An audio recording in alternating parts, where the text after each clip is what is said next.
of our biggest problems with stormwater is too much volume of rainwater washing off all the impervious surfaces, our roads, our rooftops, our shopping centers, our parking lots, and it gets washed right into the rivers. And so it's so much volume, it's causing flooding in communities like Camden. The reason that rain gardens are so important is they intercept stormwater runoff. Every time it rains and the snow melts in the wintertime and in the spring, every time that rains and snow melts, a certain amount of pollutants wash off the land. One of the big pushbacks that we get with rain gardens is because it looks very natural. It's a naturalized area. So some people might see that as being unkept. You know, I keep my lawn mowed, I keep my hedges trimmed nice and short. I look across the street and I see these wild bushes going crazy, and I think that somebody's fallen down on the job. And so we do get pushback from community members, not only in Camden, but in suburban communities too. But you can still maintain these. You could come in, if you had maintenance crews come in and understand, well, how do I trim a shrub so it maintains healthy? You just don't come in and cut it straight off. But you could come in and trim it so that it looked nice. It doesn't have to look like this wild, unkept thing. But that requires people that understand the plants and understand how to do that sort of thing. And that's a changing field in the environmental protection world.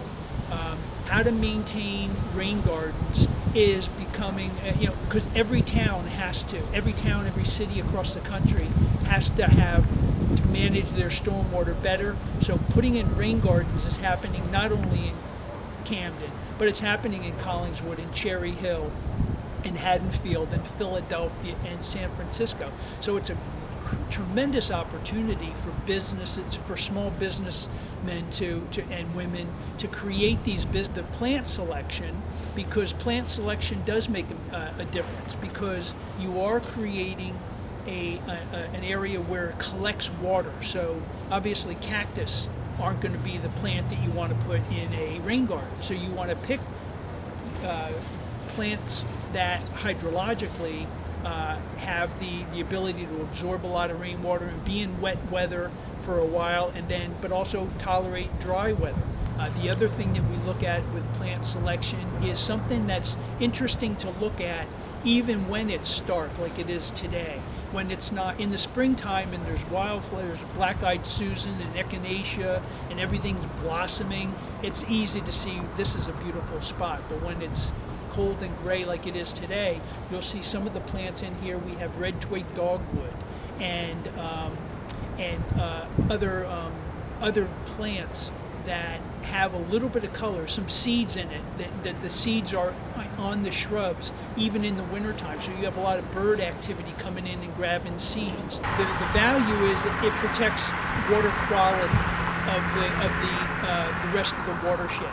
It also absorbs some of the volume and allows some of that volume to infiltrate back into the ground. So the challenge is to capture it, and it's coming from so many different places. They call it death by 1,000 cuts, because each little street that discharges water, or each parking lot, is not a huge deal, but then you multiply that by 100 parking lots and 5,000 rooftops and all these roadways. It's death by 1,000 cuts. So the rain gardens that we're standing in front of right now on 29th Street in Camden, next to Bonita Park, is capturing just a little bit of rainwater, and it's allowing to filter it out and infiltrate it back into the ground, and so it doesn't go into the Bonita Park.